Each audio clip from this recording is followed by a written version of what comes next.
अस्सलाम वालेकुम दोस्तों, आज का हमारा ये जो है वीडियो ये बहुत इंपॉर्टेंट होने वाला है क्योंकि आप जो भी देख रहे होंगे मेरा ये वीडियो ये ज़रूर जो है आपके करीबी जो है डीएड बीएड फ्रेशर, जैसा कि आपने थंबनेल में देख लिया है कि हमारे वीडियो का जो है टाइटल है, हमारा थंबनेल ऐसा है कि जो फ्रेशर डीएड बीएड है, जो सीटीटी या टीईटी किसी भी स्टेट की पास है या फिर डीएड बीएड होने के बाद अब वो सीटीटी या टीईटी अपियर होने वाले देने वाले, तो वो क्या करें।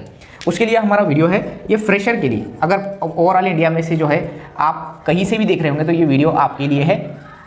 और आपको क्या करना है, हमने क्या करना चाहिए अगर हम फ्रेश डीएड बीएड है और टीईटी या सीटीटी पास है। तो सबसे पहली चीज़ मैं यहाँ पर जो है शुरुआत करना चाहूँगा कि ऐसे कैंडिडेट जो डीएड या बीएड होते हैं उनके लिए आप पहली से आठवीं के लिए, पहली से आठवीं फर्स्ट टू 8 क्लास के लिए सीटीईटी सेंट्रल की जो टीईटी होती है वो, और एक टीईटी, हर स्टेट अपना टीईटी कंडक्ट करता है, वो ज़रूरी होती है। अगर आप फर्स्ट टू 8 को पढ़ाना चाहते हैं, 9 टू 12 के लिए जो है ये होती नहीं है, किसी किसी स्टेट में है, पंजाब और हरियाणा में फर्स्ट टू 12 के लिए टीईटी है, लेकिन अक्सर स्टेट्स में नहीं है। अब यहाँ पर मैं बात करना चाहूँगा कि ऐसे फ्रेशर्स जो डीएड बीएड हो चुके हैं और डीईटी या सीटीटी पास है या देने वाले, सबसे पहले आपको प्री प्लान अपना बनाना होगा। अगर आपकी उम्र जो है 20 से तो 25 के दरमियान है या 20 से तो 27 के दरमियान में है, ठीक है, इसके दरमियान में आपकी जो है एज है। अगर आप 21 साल के हैं, डीएड हो चुका है आपका, बीएड आपका जो है चालू है या हो चुका है, 21-22 साल आपकी उम्र है, तो आपको ज़रूरी है कि आपका एक प्लान आपको तैयार रखना चाहिए। सबसे मस्त चीज़ होती है, आपको सबसे ज़रूरी चीज़ होती है टीईटी का पास करना, ठीक है।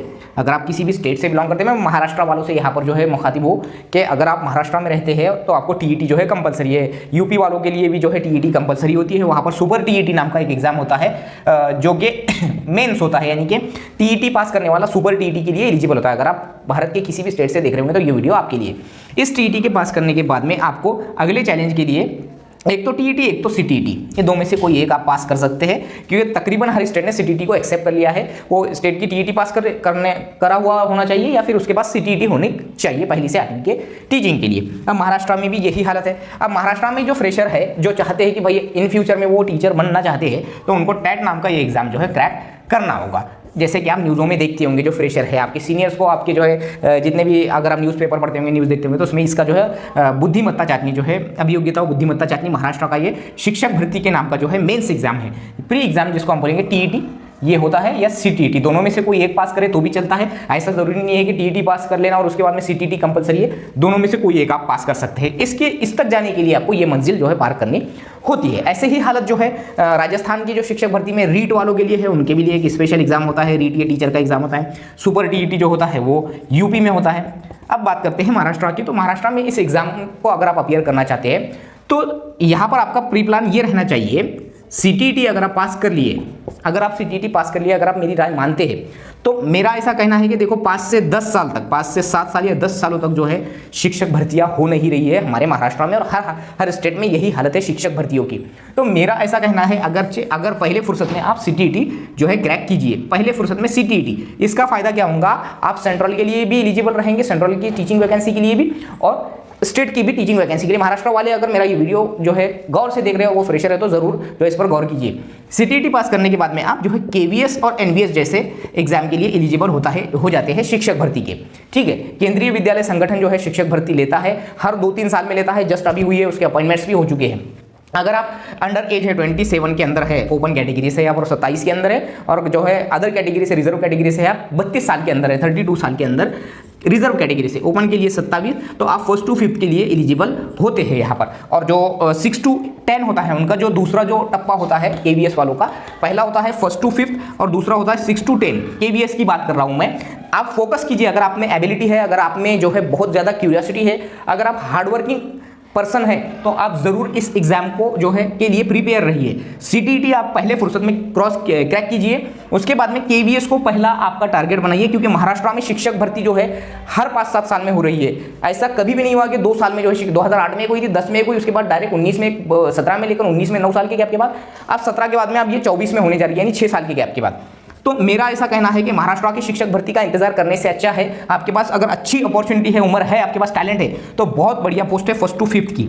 अब जो 6 to 10 है, यहाँ पर जो है बीएड कंपलसरी होता है केवीएस में, ये बात भी जहन में रखिए। अगर आपका सिर्फ डीएड है तो आप और CTET 1 का पेपर पास है तो आप KVS में जो है सिर्फ जो है फर्स्ट टू फिफ्थ के लिए एलिजिबल रहेंगे। लेकिन आपको अगर 6 to 10 करना है तो यहाँ पर बीएड कंपलसरी है, यहाँ पर आपके डीएड का कोई काम नहीं है। लेकिन दूसरा टप्पा जो KVS वाले ने बनाया है वो 6 to 10 का बनाया है। अब मैं इसलिए बोल रहा हूँ कि भाई महाराष्ट्र के शिक्षक भर्ती का अगले जो है टैट का इंतजार जो है तो वो तो करना ही है, अगर वो आता है तो वो देना ही देना है, इसमें कोई शक नहीं है। लेकिन इससे पहले हमको प्रिपेयर रहना है KVS के लिए, अगर आप मेरी बात को मानते हैं। क्यों? क्योंकि टैट देकर जब तुम जाएंगे तो शुरुआत के जो है 3 साल आप 16,000 में फर्स्ट टू फिफ्थ पे निकालेंगे। फर्क बताने की कोशिश कर रहा हूं मैं, और वाकई में आप काबिलियत रखते हैं तो KVS के उसी 1 to 5 पर, फर्स्ट टू 5 पर अगर आप जाते हैं तो ये 16,000 जो आप 3 साल तक कर रहे हैं तो यह फर्स्ट जो आपका पेमेंट बनेगा, फर्स्ट यानी कि पहली जो सैलरी डायरेक्ट बनेगी वो नियर अबाउट 50K के पास रहेंगे, 50,000 के आसपास फर्स्ट टू फिफ्थ। अभी मैंने 6 to 8 का जिक्र भी नहीं किया, ये इससे भी ज़्यादा होती है, ठीक है। लेकिन ऐसा मत समझिए कि मैं सिर्फ पैसों के जो है हिसाब से बात कर रहा हूँ। KVS जो है ये हर 2-3 साल में लेता है।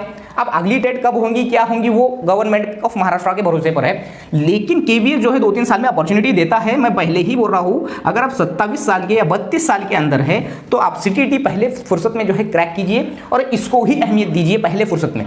इसमें कैरियर अपॉर्चुनिटी ऐसी है कि इंसान सीधा जो है एक कदम ना चलते हुए सीधे 100 कदम आगे चले जाता है जिंदगी में।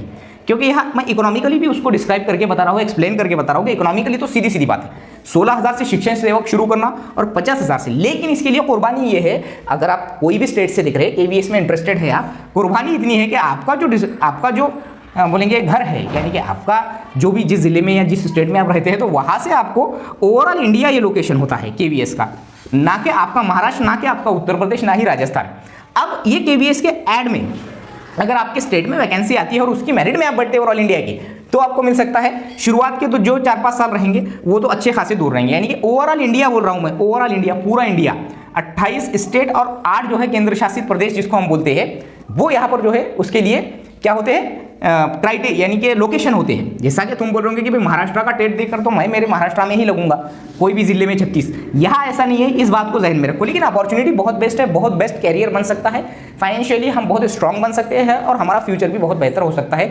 KVS को अगर आप रेफर करेंगे पहले नंबर पर, उसको अहमियत देंगे तो, क्योंकि ये जो टेट का एग्जाम है हमारे महाराष्ट्र की शिक्षक अभियोग्यता चाहती ये 6-6 साल 5-5 साल होती नहीं है इस चीज़ को। अगली बात जो है 6 से 8 के लिए आपको बीएड जैसा मैंने बोला कंपलसरी है, और इसके लिए भी ये जो भर्ती करता है फर्स्ट टू 12 की करता है KVS। अगर आप पोस्ट ग्रेजुएट है, कोई भी MA MSc MCOM वगैरह और साथ में बीएड है, तो आप जो है DEd plus BEd, DEd plus कोई पोस्ट ग्रेजुएशन और बीएड है तो आप फर्स्ट टू 12 के लिए जो है एलिजिबल है। लेकिन दोनों भी CTET जो है आपकी क्रॉस करेगी होना। फर्स्ट टू 8 के लिए आपको अगर एलिजिबल होना है KVS में तो आपका डीएड के साथ में बीएड भी होना कंपलसरी है। सॉरी, फर्स्ट टू 10 के लिए डीएड और बीएड कंपलसरी है फर्स्ट टू 10 के लिए। लेकिन इसका एग्जाम अच्छा खासा टफ होता है, सिलेबस अच्छा खासा वास्ट होता है, वो आपको इंटरनेट पर मिल जाएगा। फर्स्ट टू जो है 5 के लिए टारगेट करो, ये बहुत अच्छी अपॉर्चुनिटी है अगर आप फ्रेशर है और वाकई में आपको दिलचस्पी है टीचिंग फैकल्टी में। बस कुर्बानी इतनी देनी होती है कि आपको ओवरऑल इंडिया लोकेशन होता है, वो चाहे कहीं पर भी हो, फिर जहां मिला वहां पर लेना पड़ता है। शिक्षक भर्ती महाराष्ट्र में या स्टेट की शिक्षक भर्ती में हमारे पास ऐसा होता है कि भाई नहीं, हमको हमारे स्टेट में तो मिल ही रहा है, कोई मसला नहीं, कितने भी दूर मिले। यहाँ पर ओवरऑल इंडिया में आपको कहीं पर भी वो घुमाते, और एक बार नहीं है, पूरी होल लाइफ जो होती है तकरीबन इसका जो लोकेशन होता है वो आपको कहीं पर 3 साल कहीं पर 5 साल ऐसा करते हुए निकाल। अपने स्टेट में आते हैं, बिल्कुल आते हैं, लेकिन जो है वो जैसा एक सर्कल के जैसा घुमाते हैं, घूमना होता है हमको कि भाई कभी ये स्टेट कभी वो स्टेट कभी, और ऐसा नहीं है। इसमें हर सुविधा हर चीज़ जो है आपको दी जाती है, हर facility as a central government servant employ आपको दी जाती है KVS के। अगर आप टीचर बनते हैं केंद्रीय विद्यालय संगठन में, अगर आप टीचर बनते हैं तो आपकी तैयारी यही होना चाहिए कि मेंटालिटी बहुत पॉजिटिव हो, आपके पास उम्र है, आपके पास टैलेंट है, हर चीज़ है। तो मैं कहता हूं कि आप CTET क्रैक करके जो है KVS के पीछे, उसके बाद में बात आती है NVS की। NVS जो होता है ये 6ठी से 10वीं तक का रेसिडेंशियल टाइप का स्कूल होता है, नवोदय विद्यालय जिसको हम बोलते हैं, ठीक है। तो NVS, अब यहाँ पर जो है आपका 1ली से 5वीं का क्लास की जो है भर्ती होती नहीं, क्योंकि क्लास होती ही नहीं है यहाँ पर। NVS जो होता है इसमें बीएड आपका कंपलसरी होता है, ठीक है। 6ठी से 12वीं के लिए पोस्ट ग्रेजुएशन प्लस बीएड, अगर 6ठी से 10वीं पर जाना होता है तो आपका बीएड होना कंपलसरी है विद CTET 2 यहाँ पर भी कंपलसरी है 6ठी से 10वीं के लिए, उनका स्लैब वैसा ही है। और सेम फैसिलिटी जो है, जैसा मैं बोल रहा हूँ कि KVS की जो स्लैब होता है, जो सैलरीज का सेम वैसे ही होता है, बेनिफिट्स भी वैसे होते हैं। बस फर्क इतना है कि NVS में आपको वो बच्चे जहाँ रहते हैं, जो उनका बड़ा हॉस्टल होता है वहां पर ही आपको रहना होता है, रेसिडेंशियल टीचर बोलकर आप वहां रहते हैं। ये बात ज़हन में रखो, क्लियर। एनवीएस में, केवीएस में आपको कॉटेज भी मिलते हैं या फिर आपके पास ऑप्शन भी होता है कि भाई आप बाहर शहर में भी रह सकते हैं, लेकिन एनवीएस में आपको रेसिडेंशियल रहना भी होता है और बाकायदा उन बच्चों का ख्याल भी रखना होता है। ये बात ज़हन में रखो। और ये हर स्टेट में एनवीएस की स्कूलें तकरीबन है, तो एनवीएस में ये चांस बन सकता है कि आपको आपका स्टेट मिले, लेकिन all depends on merits, category and सब कैटेगरी। ये बहुत जरूरी है। एनवीएस का भी जो मेरिट लगता है वो तकरीबन इंडिया लेवल का ही लगता है, कैटेगरी वाइज, सब कैटेगरी वाइज ये चीजें होती है। अगर स्टेट एनवीएस की स्कूलें जाती है तो हो सकता है कि अपना स्टेट और अपने बाजू का स्टेट मिले, लेकिन केवीएस और एनवीएस, केवीएस के अंदर जो है आपको रीजन वाइज प्रेफरेंसेस आते हैं। जैसा कि अगर आप टेट देंगे, यहाँ पर टेट देंगे अगर, तो आपको पता है टेट अगर महाराष्ट्र की जो दे रहे होंगे उनसे आपने देखे होंगे कि यहाँ पर प्राधान्य क्रम नाम का एक सिस्टम होता है, यानी आपको प्रेफरेंसेस जिले वाइज देना होता है। सेम केवीएस में क्या होता है, रीजन वाइज, यानी हमारा स्टेट महाराष्ट्र जो है, हम इंडिया के वेस्ट में बसे हुए हैं, ठीक है, वेस्ट में, और जो उत्तर प्रदेश साइड का इलाका है नॉर्थ में बसा हुआ है। तो वेस्ट में जितने भी स्टेट्स आते हैं उनके प्रेफरेंसेस, फिर नॉर्थ वाइज प्रेफरेंसेस, फिर ईस्ट वाइज और फिर साउथ वाइज, ऐसे जो है प्रेफरेंसेस आते हैं। ऐसा नहीं आता है कि भाई ये स्टेट, ऐसा नहीं। वेस्ट में जितने भी जो है आते हैं स्टेट्स, उनके प्रेफरेंसेस, नॉर्थ के स्टेट के प्रेफरेंसेस, फिर इसको तरतीबवार आपको लगाना होता है। भाई आपके मार्क के हिसाब से आपको ये जो है प्रेफरेंसेस लागू होते हैं केवीएस में, ठीक है। अब बात आती है अपने स्टेट के शिक्षक भर्ती की, कोई भी स्टेट के, तो वो आपको देना होता है टेट का एग्जाम। ये होता है, ये जो केवीएस का जो मैंने बात बताया वो 180 का जो है रिटर्न एग्जाम होता है, और नियर अबाउट 180 जो है मार्क्स का रिटर्न और 20 मार्क का नियर अबाउट जो है इंटरव्यू होता है।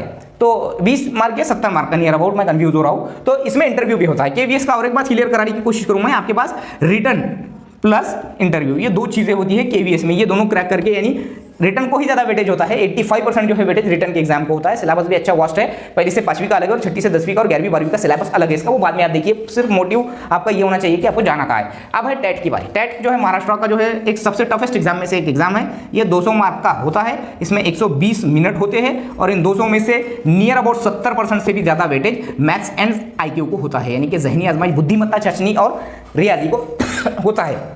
ये बात ध्यान में रखकर चलो, अगर आप फ्रेशर है तो आपका मैथ्स एंड IQ ये बहुत परफेक्ट होना चाहिए इन फ्यूचर में, अगर आप टेट देना चाहते हैं तो 70% वेटेज मैथ्स एंड साइंस को होता है, और टाइम की बहुत कमी होती है।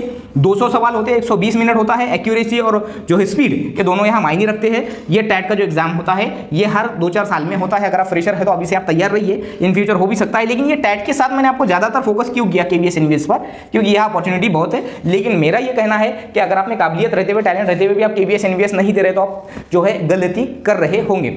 रही बात लेडीज़ की, तो वो तो उन पर डिपेंड करता है कि वो अदर स्टेट, इंडिया वाइज, पूरे इंडिया में जो है ऑल इंडिया घूमना चाहते हैं क्या, यानी कि जाना चाहते हैं क्या, ये डिपेंड्स ऑन देम, ठीक है। तो आज के इस वीडियो में मैंने फ्रेशर्स जो है डीएड बीएड है और वो सीटीटी पास कर चुके हैं, टीटी पास कर चुके हैं, तो आप ये कर सकते हैं या देने वाले, तो आप ऐसा प्लान बना सकते हैं। आपको ये जो वीडियो कैसा लगा मुझे जरूर कमेंट बॉक्स में बताइएगा। अच्छा लगे तो लाइक कमेंट और शेयर जरूर कीजिए। ऐसे कैंडिडेट्स जो डीएड बीएड हो चुके हैं, टीईटी टेट दे चुके हैं, वो अपने करीब वालों को ये वीडियो पहुंचा सकते हैं। वीडियो अच्छा लगे तो लाइक कमेंट शेयर जरूर कीजिएगा। मिलेंगे अगले वीडियो में। हमारे चैनल पर हम ऐसी ही जो है अपडेट्स, ऐसी ही इन्फॉर्मेशन देते हैं। मिलेंगे अगले वीडियो में अच्छे कंटेंट के साथ। अस्सलाम वालेकुम।